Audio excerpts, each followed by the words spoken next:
Guys అందరూ ఎలా ఉన్నారు? నేను ఇవాళ ఫ్లిప్కార్ట్ నుంచి ఆర్డర్ చేసుకున్న డ్రెస్ రివ్యూ చేద్దాం అనుకుంటున్నాను. నాకైతే బాగా నచ్చింది. మీకు ఎలా అనిపించిందో కూడా నాకు కింద కమెంట్స్లో చెప్పండి. అండ్ ఇది అనార్కలి సూట్ టైప్, ఎవరికన్నా సెట్ అయ్యిద్ది. అండ్ మోర్ ఓవర్ ఫెస్టివల్స్కి, టెంపుల్స్కి అయితే బాగా సెట్ అయ్యిద్ది. నాకైతే డ్రెస్ బాగా నచ్చింది. అండ్ ఇది కలర్ మాత్రం మస్టర్డ్ ఎల్లో.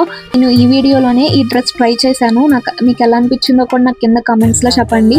లింక్ కూడా నన్ను కమెంట్స్లో అడగండి. అండ్ హోల్ టాప్కి మాత్రం అదే డిజైన్ అండ్ హ్యాండ్స్కి మాత్రం చిన్న లేస్ ఇచ్చారు. అండ్ దుపట్టాకి కూడా అంతే, ఆ హోల్ దుపట్టాకి లేస్ అండ్ ఈ డిజైనే వచ్చింది. చాలా బాగుంది. అండ్ లెగ్గిన్ మాత్రం ప్లాజో టైప్ వచ్చింది. అండ్ టాప్కి మాత్రం లైనింగ్ అనేది ఏం ప్రొవైడ్ చేయలేదు. ఇప్పుడు ఎలా ఉందో ట్రై చేసి చూపిస్తాను, మీరు కూడా చూసేయండి. So this is the final output. నాకైతే బాగా నచ్చింది. అండ్ హ్యాండ్స్కి చూసారు కదా ఈ లేస్. అండ్ ఇప్పుడు దుపట్టా కూడా చూపిస్తాను. నెక్ మాత్రం ఆ మోడల్లో ఇచ్చారు. సో ఇది దుపట్టా ఎలా ఉందో చూడండి, బాగా ఇచ్చారు. అండ్ కాంట్రాస్ట్ టైప్లో ఉంది, సూపర్ ఉంది. నాకైతే చాలా నచ్చింది. మీకు కావాలంటే నన్ను కింద కమెంట్స్లో అడగండి. Bye, love you.